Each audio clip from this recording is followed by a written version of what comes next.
Arbor lines at dawn, truth by dusk. My name is Reed, and my job is to talk trees out of their bad ideas. I'm a city arborist on the line clearance crew, the people in orange who ask branches to stop flirting with power lines before the weather gets interested. On paper, the job is pruning standards, rigging plans, chipper safety, ANSI Z133. In practice, it's patience tied to rope. I carry a handsaw that thinks it is nobler than my chainsaw, a throw line that is braver than I am, and a pair of spurs I use only when I've tried everything else. If you've never hung from a saddle 50 feet up while explaining to a sweet gum that it is not special, you're missing one of the city's more intimate conversations. I live with Owen. He makes maps for the planning office, cyclist routes that keep their promises, bus lines that flirt with possibility, shaded districts that admit they came from somewhere. He comes home with pencil dust on his fingertips and a generosity that doesn't always fit in his pockets. Our apartment overlooks a crooked little park where the ginkgos have decided to be patient with us. On the fridge, we keep a magnetized notepad titled "Say in Daylight," because we promised not to invent truths after midnight. Some mornings that magnet is the only honest object in the kitchen. The Tuesday my ropes were steady and I was not. I was halfway up a tulip poplar someone planted too enthusiastically under a feeder line. A wind with opinions kept trying to join the meeting. My groundy, Lewis, stood below with his hands in the right pockets, the ones where patience lives, and kept the dog walkers from asking me if it was hard up there. It's not hard up here, I always want to say. It's precise. Hard is all the things I can't fix. I was clipping my lanyard around a better balance point when my phone buzzed against my thigh, a press-through canvas. During work, I ignore everything except emergency calls and the sense in my bones that something is true. Still, when I reached the ground to sharpen my chain, I glanced at the lock screen. The joint email Owen and I use for deliveries blinked. "Thank you for your stay, Riverstone Hotel. Time, 12:093:02. Points, 200 added." I didn't call him. Our rule for anything that isn't yet a disaster is 2 loops around the block before nomming it. My block was the grass strip between sidewalk and street, stubbled with roots like old knuckles. I walked it twice, coiling rope, rehearsing sentences I wouldn't be proud of. A crow hopped onto the chipper, regarded me like a supervisor, and delivered the only sentence crows know. "You already know." Owen came home smelling like coffee that had learned restraint and paper that hadn't. He set a roll of tracing film on the counter, kissed the air, then my cheek, then the old scar along my forearm from a hydraulic hose that didn't owe me anything. The third kiss is always the calibrated one with him, and saw the notepad turn to blank. I held out my phone like a glass of water I wasn't sure he wanted. He didn't audition confusion. "Yes," he said, resting his palm on the back of a chair the way planners test honesty before committing to it. The plotting room was booked. The deputy moved the review earlier. The project manager suggested a daytime room at the Riverstone. He lifted his eyes. I went. With Malik. Malik photographs maps the way cartographers dream them. Light more faithful than ink. Shadows that explain topography better than labels do. Owen admires him openly and often. "We worked," he said. "It felt good to be possible under a ceiling I didn't draw." There are currents you respect because they don't belong to your river. "We need a clear table," I said. "Tonight, no phones, no drafting triangles disguised as metaphors." I have a habit. I turn fear into furniture. I dragged the task lamp from my desk to the small maple table by the window, laid a square of plexiglass over it, slid a short string of battery lights underneath that refused to take sides, and taped a clean sheet of paper on top. In block letters, the only handwriting trees respect, I wrote, clear table, one truth, one want, no asterisks. Owen set both palms down.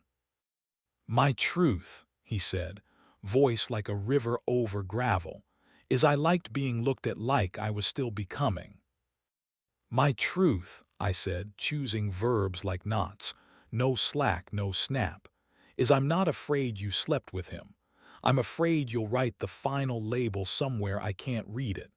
My want, to want you now, not the Atlas edition we'll admire later. My truth, he said, is I want to be seen when I'm still pencil and guesswork, not only when the legend is clean. My want, that you want me halfway, fingerprints and all. We added a rule to the fridge, 1 hour without screens each night and a post-it on the table before we brushed our teeth. The first week looked like a row of modest sentences, kiss me without captions, say no without a policy memo. Hotel emails stop at the door, and then the hotel wrote again, double points all month. Marketing is a metronome that knows only itself. I hid in work. At dawn, we took the bucket truck to a storm-bitten sycamore that thought it was taller than a transformer. I left the spurs in their bag and climbed the smooth way because some dignity is non-negotiable, and also because I wanted to be out of breath for reasons no email could claim. I made 3 good cuts that left the tree wiser and the lines uninterested in disaster. I taught a new hire to tie a bowline the way my grandfather taught me. Twice slow, once fast, then twice slow again. Between tasks I wrote on a scrap, remember water, not the kind that rinses sap, the kind you drink when grief makes your mouth loud. That night Owen wrote on the table, I want to be able to tell you when I like something that isn't you. I wrote, I want to offer more than reprimands. Smaller, more than apologies. Days pretended to behave. A woman in a robe leaned out a second-floor window and asked if trees feel it when you cut them. I said we feel it when we don't. A kid on a skateboard wanted to know if I was Spider-Man. I told him Spider-Man has better dental coverage. A crow brought what looked like a French fry to the stump like a ceremonial offering. When I got home, Owen was tapping gray paper to one wall like he was installing better weather.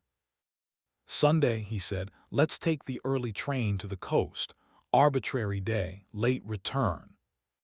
Yes, I said, with the gratitude of a person offered a scheduled storm. We went, 2 hours of noise that belonged to no one. On the beach I thought low visibility procedures, laughed at myself and let my instruments be wrong. We ate a sandwich that believed too much in salt, then another that believed in mercy. Back home he wrote, I want to be there when you congratulate yourself. I wrote, I want to congratulate you without checking the fall line first. It felt like both a joke and a safety briefing. The magazine that hires him offered a 3-day micro-residency in a concrete studio that pretended to be warm. Hotel included. I want to go for the work, not the soap, he said. I also want to prove I know how to come back. We wrote a protocol, nightly voice memo, morning I'm here, no poetry. He left with a reasonable backpack, a shirt I forgive the world for, and a single-serve citrus soap with a typeface nicer than it meant. I lived like a canopy after hail, orderly, alert, one bad idea away from a split. The second night I went to the yard after hours, climbed the training spar, and sat in my saddle until the dark made its peace with me. Rope on my hips, oak in my back, the air making its apology. In my pocket the phone stayed indignant and quiet, like a bird refusing translation. Voice memo 1. The room doesn't smell like anything, it's almost sad. Voice memo 2. I'm here, plus a blurry picture of a white wall that breathed better than we had. Voice memo 3 didn't come for hours. I rearranged the apartment like I was hunting a frequency. Jealousy has the mechanics of a stuck carabiner. Then the text, I'm making my no. I told them I have someone.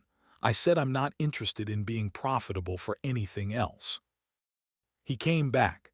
He set the melon-scented soap on the console. Drawer for things we laugh about without getting hurt, I asked. Drawer, he said. On the table he wrote, let's learn something useless together. We tried whistling in two parts. Catastrophe first, then a narrow miracle. 30 seconds of overlap without envy. Two lines agreeing to share the same sky for a stubborn inch.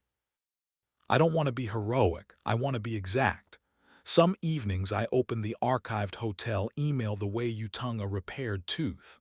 Some mornings Owen comes home with a light I don't recognize. I can see the day tuned his frequencies. Sometimes the table looks like a bric-a-brac held together by tape, sometimes a music stand waiting for breath. We sit, we talk low, we let our hands do nothing. Yesterday, a man in a blazer the color of damp concrete asked if we could cut a row of street trees, just a touch shorter, to improve visibility for a new billboard. He said visibility like it was a synonym for greed. I looked at the trees, at the kids playing under them, at the lines we had kept honest. No, I said, polite as a warning sign. On the train back, I watched a couple argue by texting. Their faces were careful and their thumbs shouted. On our block, an old man with a cap that had seen better caps asked if the big oak was safe. Better today than yesterday, I said. I'll keep it that way. He nodded like I'd handed him a handrail. On my way home, I texted Owen, I don't want all your notes so I can own them. I want to know them so I can recognize them. He replied, then look. The right way to tell a man whose hands are a language that you're listening. I ducked into the hardware store that smells like competence and bought a strip of small blank tags. This morning the hotel tried again, last chance to double your points. I clicked change address and typed hours. I taped 3 tags along the bottom edge of the table and wrote on them in block letters, ME, US. Today, Owen put his hand flat on the paper. One truth, one want, no asterisks, he said. My truth, I still want to be looked at like I'm a draft. My want, that you look at me like I'm always becoming. My truth, I said, is that I'm afraid of silence but less than yesterday. My want, to kiss you now, even if our hands smell like sap and electricity. He laughed one bright note and said, electricity is all yours. I said, then share, and did the part that isn't about words. At noon, a call came in about a poplar that had learned the wrong geometry over a bike lane. I drove over, looked up, saw a lead that would rip itself out in the next good wind. I climbed with the quiet you use when you mean it. I made 3 cuts that were promises kept, one to lighten, one to teach, one to thank. On the ground, I watched the crown settle like a person who had decided to be kind. When I came home, the notepad on the fridge had 2 new lines in Owen's handwriting. Say the hard thing before the hard thing says you. Keep the skyline where you can see it. The little lights under the plexi flickered once, as if approving. Outside, a freight eased along the river without making the pigeons change their minds. Somewhere in the substation down the block, a transformer hummed its old yes-no and meant both. The ridge blinked its measured red exactly on time.